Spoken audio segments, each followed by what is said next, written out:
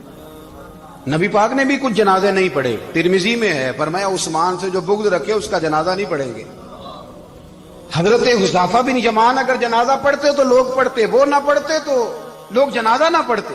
حضرت حذیفہ بن یمان کہتے ہیں جناب عمر فاروق کی خلافت کے آخری ایام تھے, کچھ دنوں کے بعد وہ شہید ہو گئے. فرماتے آدھی رات کا وقت تھا, میں گھر میں سویا تھا بڑا بے فکر, اچانک میرے دروازے پہ دستک ہوئی, میں گھبرا کے اٹھا. اتنی رات کو کون آیا؟ کہتے ہیں قربان جاؤں, دروازے پہ گیا تو امیر المومنین فاروق اعظم دروازے پہ. میں نے کہا عمر کوئی حکم تھا تو مجھے بلا لیتے. کہنے لگے میں نا امیر بن کے نہیں آیا, تیرا ویر بن کے آیا ہوں. امیر المومنین کی حیثیت سے سرکاری کام سے بلاتا تو وہاں بلاتا, مجھے ایک ذاتی کام پڑ گیا. کہتے میں نے عمر کو گھر کی اندر بلا کے چارپائی پہ بٹھایا. میں نے کہا حضور میں غریب آدمی, میں کیا آپ کے کام آ سکتا ہوں؟ تو کہتے ہیں انہوں نے نا مجھے ساتھ بٹھا لیا, پھر میرا ہاتھ پکڑ لیا. کہنے لگے تو عمر کو جانتا ہے؟ عمر جھوٹ نہیں بولتا. تو جانتا ہے؟ عمر وعدوں کا پکا ہے. کہا حضور جانتا ہوں. کہا میں اس وقت آیا ہوں جب دیکھ بھی کوئی نہیں رہا. حضرت حذیفہ بن یمان کہتے ہیں پریشان ہو گیا, حضور پہلیاں نہ بجھوائے, مہربانی کر بتائیں کدھر آئے ہیں. حضرت عمر فاروق فرمانے لگے 62 سال کا ہو گیا ہوں, 63 میں چل رہا ہے, داڑھی سفید ہو گئی ہے, ال پک گیا, اٹھ فریدا ستیا, داڑھی آ گئی پور, اگا نیڑے آ گئی, پیچھا رہ گئی دور. اب قبر اشر کا معاملہ صاف نظر آنے لگا ہے. کہا حضور مجھ سے کیا چاہتے ہیں؟ حضرت عمر رو پڑے.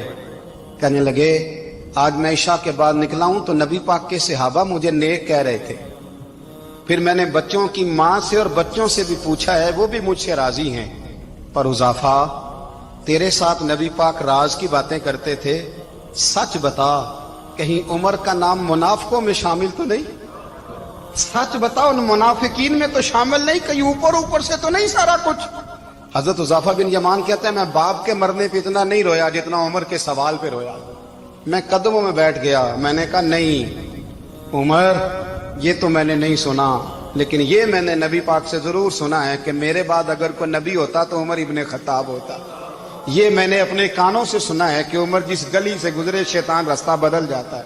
یہ میں نے اپنے کانوں سے سنا ہے کہ 950 سال حضرت جبریل جناب عمر کی شان بیان کریں تو پھر بھی بیان نہیں ہو سکتا.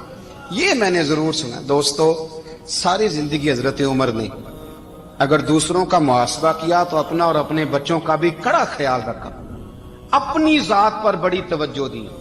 جو لوگ اپنا بھول جاتے نا, ہمیں اپنی صحت کا بڑا خیال ہے لیکن اپنی روحانی زندگی کا کوئی خیال نہیں ہے, قلبی زندگی کا کوئی تصور نہیں ہے. آپ یقین کریں موٹا آدمی کمزور ہونے کے لیے جدوجہد کر رہا ہے, کمزور طاقتور ہونے کے لیے, لیکن جس کو کتنے دن بیت گئے اللہ رسول کی یاد میں رویا ہی نہیں, کتنے دن بیت گئے نعت سننے کو دل ہی نہیں چاہا, جسے مہینوں بیت گئے اور قرآن پاک کی طرف نظر ہی نہیں گئی, وہ فکر مند ہی نہیں. زندگی زندہ دلی کا نام ہے, مردہ دل کیا خاک جیا کرتے ہیں. بھائی حضرت عمر کی زندگی دور حاضر میں ہمیں یہ سبق دیتی ہے کہ کڑی نگرانی رکھو اپنے پودوں کی, کڑا خیال رکھو اپنے ذاتی باغ کا, اور یہ جو تمہارے دل کی دنیا ہے یہ تمہاری روح کی زندگی ہے, اس کا محاسبہ کرتے رہو. نبی کریم علیہ السلام نے فرمایا اپنا حساب خود کر لو قبل اس کے کہ تمہارا حساب کیا جائے. اپنا حساب بولیے, اپنا حساب. ہم ساری دنیا کا حساب کرتے پھرتے ہیں, کوئی کہاں سے کماتا ہے کہاں کھاتا ہے, پر اپنا حساب حضور نے فرمایا حساب کر لو قبل اس سے کہ تمہارا حساب